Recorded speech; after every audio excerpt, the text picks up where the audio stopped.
Let's talk a little bit about content. So I think that's been one of the growth drivers for your business.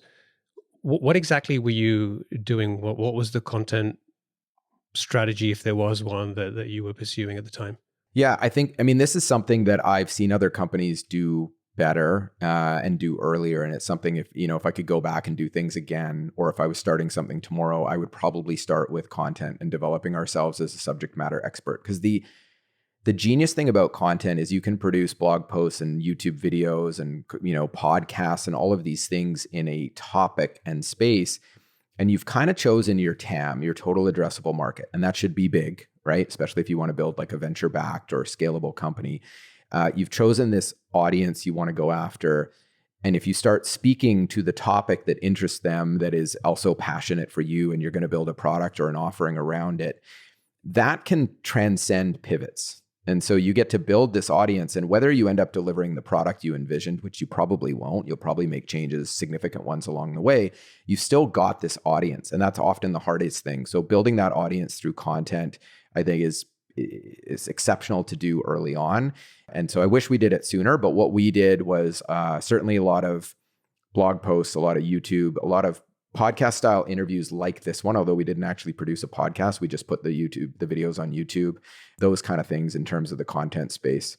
The other thing I think that's helped drive growth has been partnerships, but I think you also had a lot of false starts there as well, or in terms of not being able to figure out how to make these work. So tell me a little bit about, like, what did you set out to do with partnerships, and what were some of the failures or the setbacks that you had to go through before you could figure out how to get partnerships to work? Yeah, I think, we made a lot of mistakes. So like early days, I think we were thinking, okay, here's someone who's got an audience that's bigger than ours, that fits our unique customer profile or ideal customer profile. Let's just go ask them to promote us, and we'll pay them some money or give them affiliate fees. And that, most of the people never even responded. Or it was really difficult to get in touch with them because they were bigger than us. They'd never heard of us. We were batting way above our weight class, or we were attempting to. And then there was a learning of like, how are we going to get these people to even talk to us and do what we want them to do? And then there was a realization that no, it's not about getting them to do what we want them to do. At first, it's about doing what they want. So it's about figuring out what do they want, fitting into their vision, their plan, their business plan, understanding that, and developing a relationship on that basis. Because otherwise you're coming as, just like everyone does, sort of a selfish ask. Instead, it's coming and saying, how can I help you? What's important to you? Let's do things for you. So one great breakthrough we found was actually booking interviews and saying, we'd love to interview you for our audience. And then you just talk to them, you showcase what they're great at, you promote their products and services. And at the end of the interview, I'd have a conversation about, hey, is there more ways we could partner? And that would kind of blossom. Another way I found that worked was, I remember one sort of influencer that we sent them emails.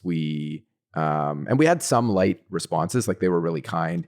At one point, someone on our team sent them a 3D printer. Like we were just really trying to get in their good graces, like a gift, because we'd heard they like this stuff. And eventually I found that the way to do it was to just get on a plane and figure out where they were going to be, go to conferences where lots of these people were going to be at, and just show up and build relationships. And even there was a learning of, again, showing up as, how can we help you? And then sometimes those partnerships ended or just lasted with us helping them and nothing else. And that was fine. Other times we made something more formal where they would promote us in turn.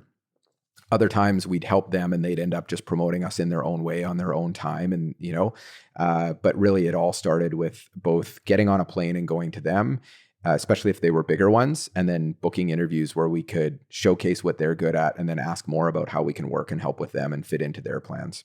Yeah. I mean, everyone sees those, influencers out there, and it sounds like a pretty straightforward thing, right? You just send an email, write a check, and get customers, but it doesn't quite work like that. Yeah. I mean, I think today it is a little more transactional, unfortunately, where it can be send an email, they make a video, you get customers. You can do that today. You couldn't when we were getting started. I still don't think it's the healthiest way. Even though you could email a top influencer, cut them a check and have them promote you, it's not the same as building a relationship and doing something much more meaningful together. You can generate better results for you and for them, I think, if you look to build a deeper relationship than just a transaction. Yeah, I agree. Who was your ICP at the time? I know today you think about helping entrepreneurs, and you mentioned that you have businesses now using Thinkific as well. But back in those early days, when you're still, multiple seven figure business, were you targeting mainly entrepreneurs? Was there a particular segment or an ICP that you'd identify that was your sweet spot? Or was it just basically, anybody who wanted to create a course? Yeah, it's stayed the same but shifted or expanded over time, and in some ways gotten more specific. I know that's sort of a paradox there, but back then it was kind of coaches, authors, trainers, experts. The creator thing was just kind of getting started. It wasn't really a thing yet. And so coaches, authors, trainers, experts, people who ideally, if you want to go ideal, they already have some sort of content. It doesn't have to be online content, but if I asked them to get up in front of a room for a few hours and teach an audience, they'd be able to do it. Those were our sweet spot because they already knew what they were teaching. They were already saw themselves as an expert, and then we could get them up and running, building a course. Where the challenge hit was often figuring out how to show them how to build an audience. Now I would say that's kind of expanded into, the creator educator, which is anyone in the creator economy who's knowledge, passion, really anyone with knowledge, passion, and expertise who's building an audience, building a business, and has some knowledge they want to share with the world, combined with some of these bigger businesses as well, especially. Yeah, I mean that landscape is starting to change quite a lot. And I want to talk about this. Probably we'll leave this for a little bit later in terms of, the opportunity with the creator economy and how big, this thing actually is or could be.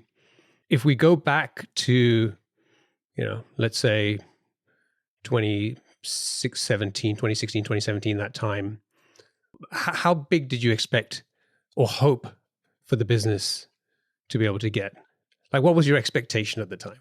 Yeah, sir, at that time, I was looking 6 months out. So on the rare occasion, like if we were raising capital, I would put together a plan that had us going a year out and, project revenue and stuff a year out. But it was rarely looking much further than 6 months out. Now, that's probably a big flaw in my leadership, but I was really just like, okay, how do we get through the next 6 months? What are we going to do in the next 6 months? And rarely sort of brought my head up from the desk to think, what could this be? I certainly never imagined we'd IPO or, and I had taken companies public prior to this as a lawyer. So I used to be a securities lawyer. So I knew the concept of the IPO quite well, had been involved in many or in some, but yeah, it never occurred to us that we would get to this point, become public, grow it this big. And now, now I much more look to the future. And I think there's a lot more runway left for us. We're really just getting started at this point, but it's funny, early days, more just head to the grindstone and just what's the next 6 month bring. So when was the first time you raised money? It was in 2015. We were part of a kind of startup incubator, not where they take equity or anything. It was more just like a place to have a desk or a few desks. And we talked to our one founder of another company here in Vancouver, Jeff Booth, and he had been quite successful with his own company, and we're sort of pitching him as like mock pitches. We weren't even pitching for dollars. And he saw one pitch and then came back a month later and saw the next one. He's like, wow, you actually listened to all of my feedback. This is amazing. If you ever want an investment, I'm in. I don't care the valuation. Like, I'll cut you a check and I'll help you find other investors. And so that leveraged into us also meeting Rhino Ventures, who invested in us. But our first round was about 600,000 Canadian. Other numbers I've shared have been US, but 600,000 Canadian.